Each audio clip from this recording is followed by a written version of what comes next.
Friday, August 12th, and I got to turn the angel on because I'm lighting a candle that today goes better than Wednesday. We could not figure out what the heck was going on. We even got hold of the service that we use, and they didn't know. It's really, really strange. So I can see you guys are coming on. Yay. I have a friend up here with me, and I will tell you about her surgery in a few minutes. Well, maybe we'll get going on that. Okay, but first, we're going to talk about hoops versus frames on today's episode. And because Wednesdays was so horrible with this, shutting down and all that, John had me instantly do a new recording of it, which is housed. So it's not all broken up because we really are trying to put together a comprehensive journey for you here. So I did a pre-record that is on, what do we do? Thimbles and marking tools. And that was important stuff. Okay. So I'm going to see if I see any comments coming here. My guess is yes. Yep. There we go. So anyways, it was exceedingly frustrating, and you guys just rock. All right. So thank you for that. So Heidi got fixed Wednesday, right? Wednesday. And they brought her home. Me, brought her home, and they want the incision to be covered. Okay. So they put them in this thing. All right. Well, it is about like a straitjacket, okay? So yesterday morning, we woke up, she got it off. She got it off, okay? And then we put it back on her like that. That was backwards. And this morning we woke up, she got it off. So, hey, Sue. So before we put it back on, we tried the cone. Well, I would say that lasted 93 seconds and she got it off. So I don't have a new name for her, but I have a surname for her. Or does that mean last name? I think it does. Her official name, and I might even change it at the vet, is Heidi Houdini. Guys, she got out of this thing, okay? And then we couldn't find it. And so then I paid John 25 cents and he found it underneath the dresser in our bedroom. Like I didn't hear that when I was sleeping. Heidi Houdini. She is a pistol, but she has to be a pistol or she wouldn't be able to have survived her life as is. So I got this email and I kind of went, so look at this. 25 bucks. 25 bucks. What have you got? If you're new here, we're going to do an improv project when we get back from taping. And then a CAFE one. I think that one's next. It depends on getting the fabric. And then we're also going to be doing a necktie one. And so I've told people to start collecting ties. And the key is to go to a thrift shop in a retirement community or a garage sale where you pay 25 bucks for all of them. So just the other thing you could do is I bet you if you go to church or synagogue, there are elder people there that are never going to wear a tie again, okay? And so you might put it out there. I'm amazed at the ties that have come my way, and they're beautiful. But men just really don't wear ties anymore. In fact, the ties that we got from the doctor up in Washington, I actually want John to go through and pick a couple out. He can wear them. So this is also really super cool. Yesterday, I had the opportunity to talk to Anna, who is in charge of the Festival of Quilts in England. And it's going to be not this weekend, but next weekend. And we went over some of the highlights of it, of what's coming up. That is going to air next Wednesday, all right? On Monday, I'm going to be doing actually hand quilting. So then we take off for taping. Okay, then Marlene sent me this, and I've been going back and forth with Marlene. I showed you that spool dress maybe maybe a week ago, and she sent me this, and I'm like going, I don't know what I'm looking at. And she said, well, it's made of spools. Now you can kind of see how big it is based on the outfit, right? So then here's another one, and I don't see it. I don't see it. And I said, Marlene, I don't see spools. And then she sent me this picture. Wait till you see this, you guys. You won't believe it. Look at that. Amazing. And I guess when I heard spools, I thought of like the spools that I am familiar with. Nothing like this. Absolutely amazing. And um, I just don't even know where anybody would get all those spools. But let's go. Okay, now that we know what we're looking at, um, let's see. Let's go back and look at the original one now that we know. Look at that. Are there like 10,000 million spools there? I mean, seriously, where did they get them? You know? Yeah, it's a different kind of spool. I'm going to look at it again. It's not like a bobbin lace spool, but it's kind of going down that alley. Interesting. Okay, what we're going to talk about today, as I mentioned, are frames versus hoops. That is what I use. And again, I am going to tell you what I use. My preference is a frame, all right? And when I did my very first quilt, I asked my dad to build me a frame. And we went next door to the Inghams and stole concrete forms, and my dad built me a frame. So I've always worked on a frame, which hence is why I can quilt both towards me and away from me, because you have to learn that. Unlike a hoop, you can turn it around. So let's take a look at the most basic frame, the one that if you watch a movie and everybody's sitting around the frame, okay, whoops, where are you? It would be something like this, okay? My grandma had one of these frames, and actually my parents gave it to the Sister Bay Museum. They have a historical museum there in Door County, and I was kind of PO'd about it because I wanted it.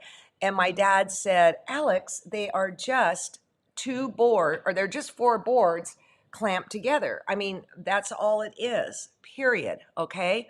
And so my buddy Joe Cunningham actually works on a system like that. And I was trying to get a picture of him working on it, and I stumbled on this video, and it's how to work on this frame. He is an excellent teacher. So I quickly got hold of him and I said, hey man, can I show this? And he said, absolutely. So I want you to see what, there's my baby. Okay, hold on a second. I got to get rid of that thing. Okay, let's go here. She follows me everywhere. No, I guess it's there. Okay, let's see. Let me see if I'm always getting nervous when I'm going to go do this. Okay.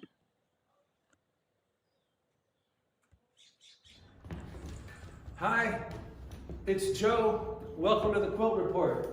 Well, I've got a whole bunch of this quilted on this side and on that side. It's time to roll. It's time for me to roll up what I have quilted and get to the middle so that I can get all the way there. That's the most confusing part about the old-fashioned quilting frame. The way all quilts were done in the 1800s is that you quilt from the outside in. Somehow in the 20th century, the idea arose that you have to quilt from the inside out because otherwise you would have wrinkles and fullness in there. That's not true. All quilts used to be, and many quilts still are, quilted from the outside in. This is the way it was always done. And the reason you don't have fullness is because the quilt, all three layers are held taut from the very beginning of the process. It's like a trampoline, and there's no fullness to gather. And so you don't have to worry. You don't even have to baste. You just sit down and start quilting. And so it's a glory to me of the old-fashioned frame is The quilt's sitting here, I can just sit down and go to work. I don't have to mess with it. A lot of people used to hang them from the ceiling instead of having legs like this, and that works too, of course. But the principles of the frame are the same no matter how it's suspended in the air for you to sit down and quilt comfortably at. Okay, you need to roll it towards the middle.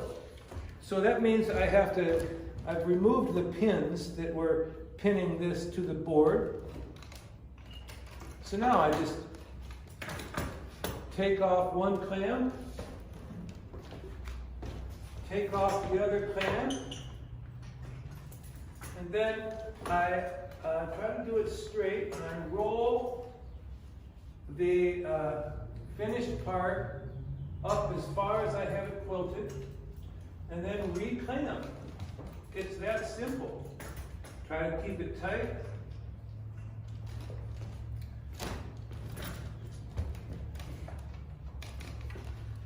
Reclamp, sit down, and quilt up as far as I can reach.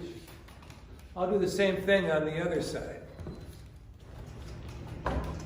I've removed the pins from the part I want to roll up.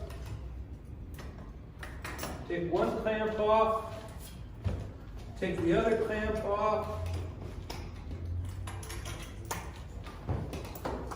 and roll up the part I have quilted. Is that it? I think that's about as far as I can go. You think I could go one more? I'm not sure. I think that's about as far as I could go. And then I can sit down and quilt. I'll have to roll it a couple more times to reach the very middle. And for that, eventually, I'll have to take out these long sideboards and put in some shorter sideboards. And that'll make it easier to reach all the way to the middle. But that's it. You can Google Joe Cunningham Threads magazine, and you'll find an article I wrote a long time ago, 20 or 25 years ago, about how to make and use a quilt frame. And in the Threads magazine there, you'll find plans for these legs, made out of simple 2x4s and 1x2s that you can get at the lumberyard cheaply.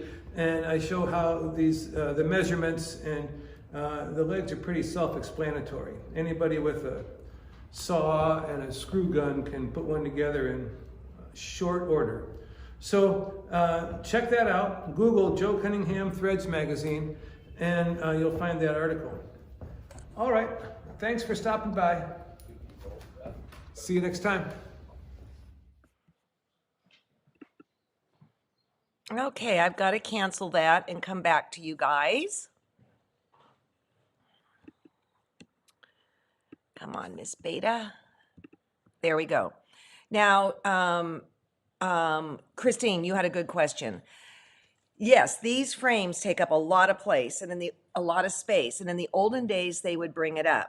So when I wrote this book, Hand Quilting, you can see I have a hoop on the cover, and I'm going to cover hoops in a few minutes here. My dad, I said, we got to get a quilt frame in here that, that people can make. And so this would be the answer to your question, Christine. Let me find it here. There. It's called It's Not Pretty, But It Works. All right.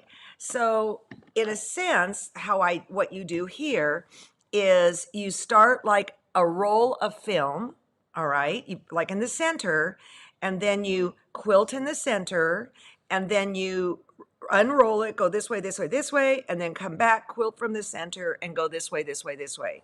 And what it is they're 2x2s with holes screwed in where this eye can go in. And then along this main beam on all four sides, there's also holes that have been punched in there so you can get it to the right tightness. Now, I built this thing. I wanted my dad to build it, and he said no, because he made me do things.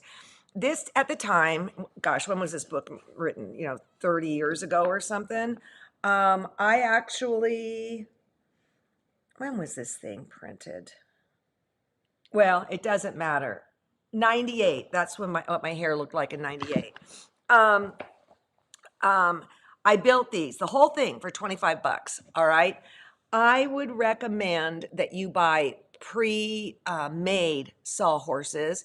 The caveat is that the top has to have wood on it so that you have the ability to drill in. This was kind of wonky, but it works. And it works on the principle that Joe was saying, that how we do it now is we do it from the center out.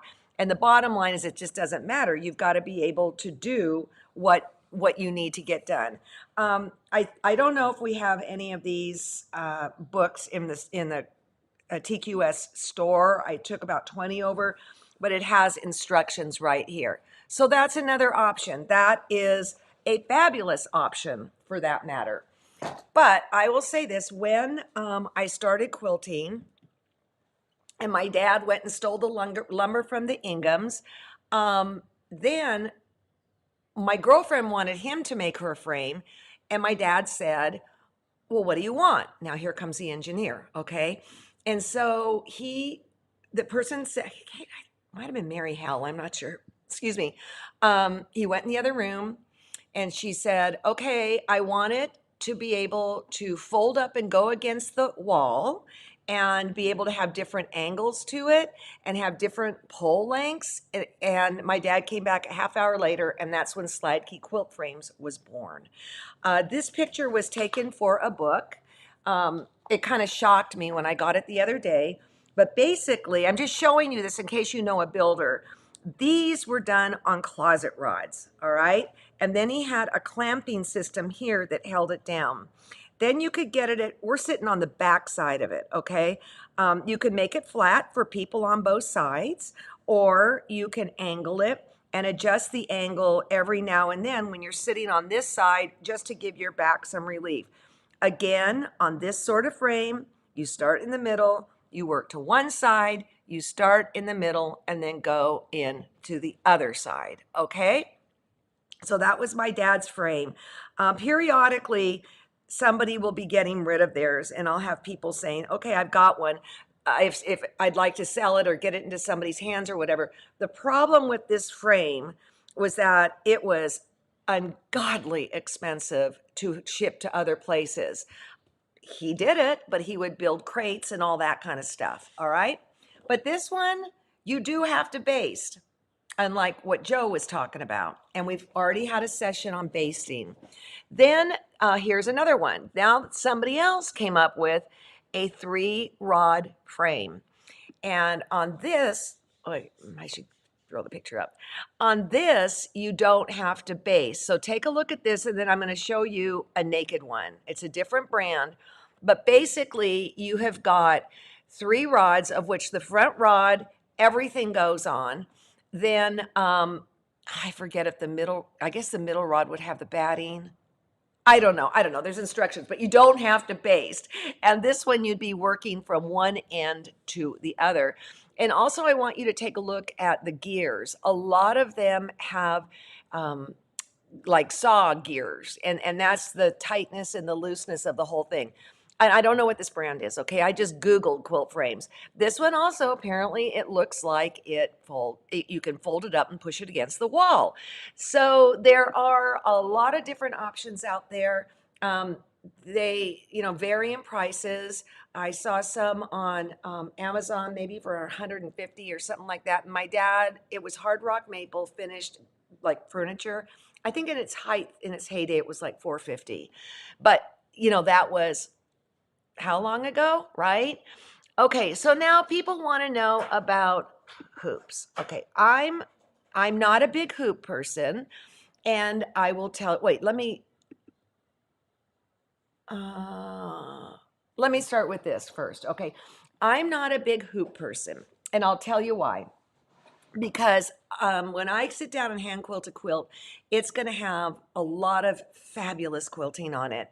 And I mark the quilt first, like I shared, and it could very well rub off by the time you get to the edge of the hoop, okay? So that's why I like frames better. Now, I've seen people go and grab a larger embroidery hoop. Not this one, it's too small. Won't work. You've got to have a quilting hoop. So here are two that I grabbed from my closet. This is a plastic one. This might be, I forget whose this is. And I'm honestly surprised it's not marked because that's what they should do. And then they have wood ones. This is cheaper. You can just feel the difference. But let's look at the thickness compared to this. See, two different beasts, completely two different beasts. Um, I have one that when I would go to class and teach, it was built on this lap thing, kind of like your lap app, right? Only it's a hoop. And there you go. This is, these people are long gone, but you might want to Google it. This is absolutely fabulously, beautifully made. I think it was Billy's Hoops and Frames. I mean, this is a beautiful lap hoop. It's sturdy. This hoop, this thing right here is much sturdier than either of these two. You just know when you feel them, okay? So, okay, you don't, oh, the other thing is recommended size. If it's not on a stand, I would recommend 16 to 18 inches.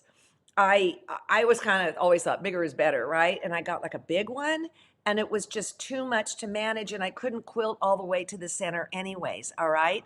But a lot of people also have this. Now we go there, hoop on a stand. Okay, that is a space saver for sure. And you can see it's much bigger. Well, that's okay because you're not having to hold it and maneuver it yourself. The stand is doing it. But again, once you what once you get to the edge, the markings could be gone. And so that would be a consideration if you pre-mark. I talked about this briefly one of the sessions. They came out with something called a half hoop. And this was so when you got to the edge, you weren't stretching out your fabric. You would take the edge of your quilt and pin it onto that cloth and then use this. It honestly, it did not work for me at all. It was a waste of money. And I know those are very, they're not cheap hoops. So what I do when I work on a hoop is I make sure that I put on a cheater cloth on the top, okay, baste it on. And then I make sure that maybe about that wide. And then I baste on, then I do the batting that big. And then I do the backing that big. And then when you get to the edge of your quilt, it's being held by this cloth. And if you just put your edge of the quilt with nothing on it, it is going to warp. It's going to be a mess. Oh, by the way, I wanted to say, I do love Joe Cunningham. He does have a email list. You might want to, Joe Cunningham Quilter. You might want to go sign up because he puts out excellent emails. He has what he calls freedom classes. He's an excellent teacher, and he's been around the pool hall for quite a while. All right. Okay, so Lori just said, I learned to use your arm bent at the elbow to see if you can reach the center. Oh, yeah, I can. But then you're turning the stupid hoop, you know? So I just love working on a frame. That's all I'm going to say. And I would, make that sawhorse frame. If you really think you might like to do this, I would make the sawhorse frame and work on it, and then you'll see if you want to get something better. You might like that just fine. In fact, there was a woman named Lee Ellen Cash that worked at, I think it was called, oh, what was it called? It was a store in Pleasanton. She's passed.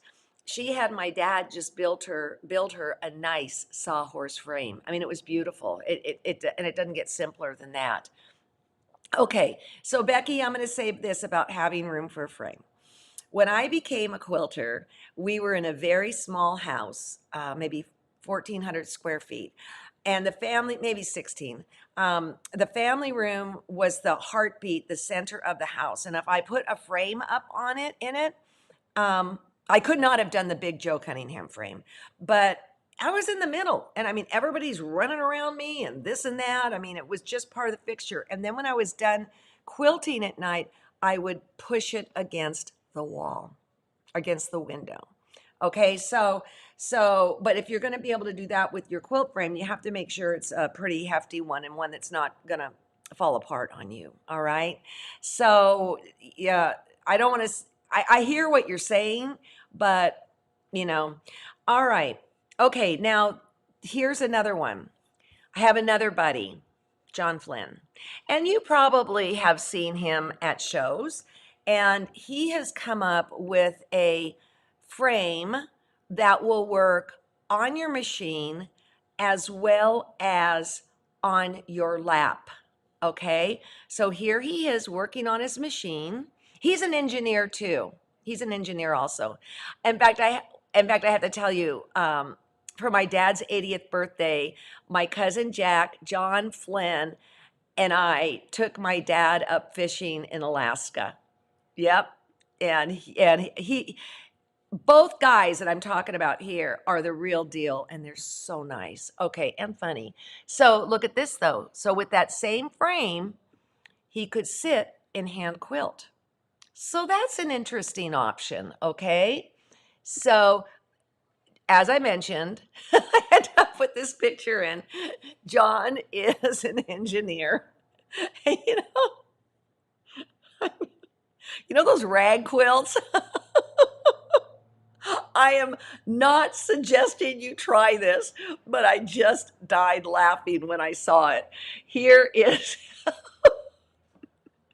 he's a weed whacker to get the edges. So I don't know. I don't know. So Joan, as far as not making John's frame work, there are videos and stuff. I would go take a look see at it. I mean, they've sold thousands of them, and each frame has its own weirdnesses. I peculiarities. So, you know, also, uh, see, that's the thing. Now, Christine, if you're working with a hoop, what you really need to do, oh, this is like telling you the secret in the recipe. You feel like you need another hand. Well, you do. So what I do is I just butt it up against the table and then work on it. And then that's the other hand holding it. And if that were the case, you probably could go um, a little bit bigger, maybe a little bit, but she's doing fine. And as long as she doesn't keep licking herself, I won't try and put that one. Well, she's okay licking herself there. It's under there. We don't want her licking. Uh, um, I won't put her onesie on her if she behaves. So here we go. All right, all right, all right. Do I have any questions here? I hate it when I hang up and I think, oh, I should have said this. I should have said that. It's hard, honestly, it's hard to find a handcrafted, beautiful frame. Jenny Beyer used to sell one. It was really expensive. It was beautiful. Okay, I think it had inlaid woodwork and all that. And the reason is the pop pops. It's the pop pops who are making them, and they there's no money in it, so it's got to be out of the joy and love. I do think Mountain Mist had a recipe for a frame too, John. If you're going to do a hoop or a frame, does it change any of the supplies like needles, batting? No, a hoop or a frame. Good question. I didn't see it. It doesn't change anything. It's just you want to make sure you got that extra stuff on the outside if it's the hoop. What it doesn't change. It doesn't, oh, because John was talking, it doesn't change your batting, it doesn't change your needles, it doesn't change anything. Now, I'm going to tell you, go watch Suzanne Marshall's show. She uses nothing. For me, that would be disastrous, all right? Just disastrous. Oh, the other thing, and I'll talk about this Monday too, is when you put it in your hoop, all right, you want to make sure that the back side of it and the top side of it are stretched, and then tighten it up. And then what I like to do is to make sure it's got a little bit of give to it, because you are going to be manipulating this fabric up and down. It's going to be a scene on Monday when I show you how I do this on camera. I'm just not quite sure how I'm going to do that, but you can see it's got give. All right. on my dad's frame, or a frame that you're going, or like the cheapo one that's in the book, what I would do is I would put it on the frame in the middle again, like a roll of film, and then I would push down like this, right down the middle, okay? And then what happens is it's really gonna dump down. It's gonna go down, all right? And then you're going to roll and tighten it up. And again, it's just the same thing in this particular one. And what you're doing is you're packing it tight on the edge. And if you don't do that, it is not going to be successful. So when I put a quilt on a frame, I might have to push down, tighten it up, push down, tighten it up 4 times, 5 times, and you do that until it's so tight and it doesn't go down, and then you can relax it a little bit, unroll it a little so that you can maneuver the fabric up and down. And also on my dad's frame, and I think a lot of frames like this, you might have to put a side strap on there to pull the tension correctly this way. And you'll note that I am not pinning to the quilt top. I am pinning to the backing because yes, it can tear. And I would say that would be the same thing. I wonder if I didn't have straps on the same thing on this, same thing. And I would maybe thumbtack it in or something like that. With my dad's, the clamps just held it down. So that picture cracks me up. It's before braces, you know? It's before braces. I just went in and had to get my new retainer. And then my grandkids went in and they got they got braces. Okay, in Canada. Now, Terry, I don't know how people get hold of you. I don't know how to get hold of you. If you want to put down your email address, but I would strongly suggest that it would have to be somebody in Canada. Otherwise, why am I still looking at this book? I hate that picture. Otherwise, the shipping is going to be horrible, absolutely horrible. Now, the other thing is if your cat goes and sits on your frame or your hoop or is a kitten and pooping in parts of your house when they're brand new, you know what they hate? They hate aluminum foil. So I would just go and put aluminum foil across the top of the quilt. That was it. They hate it. So, okay, any questions? Any questions? Okay, that's real interesting, Noella, that you have the white pipe Dritz frame. Love it. I hated it.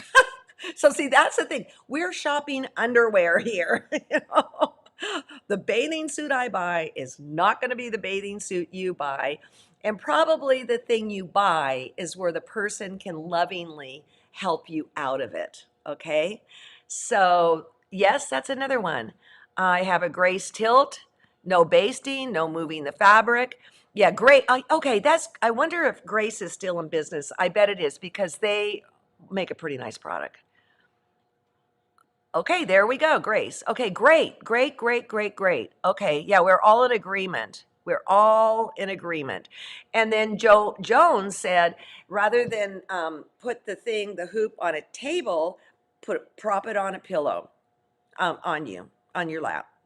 And if you're working on a small piece on a hoop, it's going to pop around, meaning it's not going to be real stable, unlike if it were on some sort of stand. But when you get a bigger quilt, the quilt will help weight it down. All right. Okay. So on Monday, I'm going to teach you how I quilt with my pointer finger and how I quilt with my thumb. Wednesday, we're going to go over the pond and talk to Anna, and very excited about that and about the big show next weekend. The big show. I wish I were going to be there, but I'm going to be taping shows. So, are the sides pinned on Joe's frame? What they are Are you talking about my dad or Joe Cunningham? Joe Cunningham.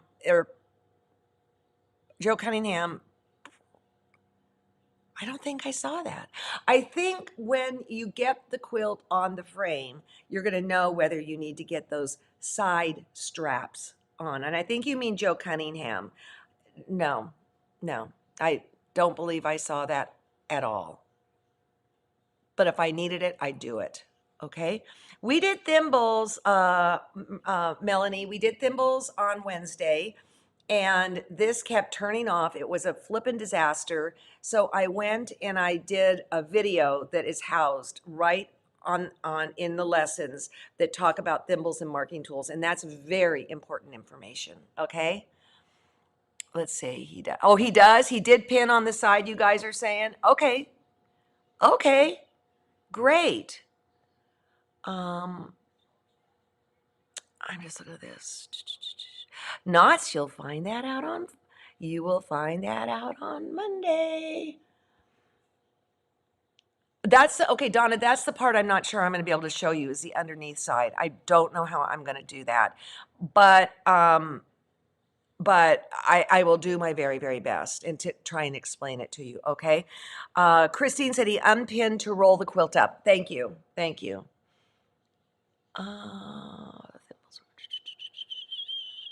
Okay.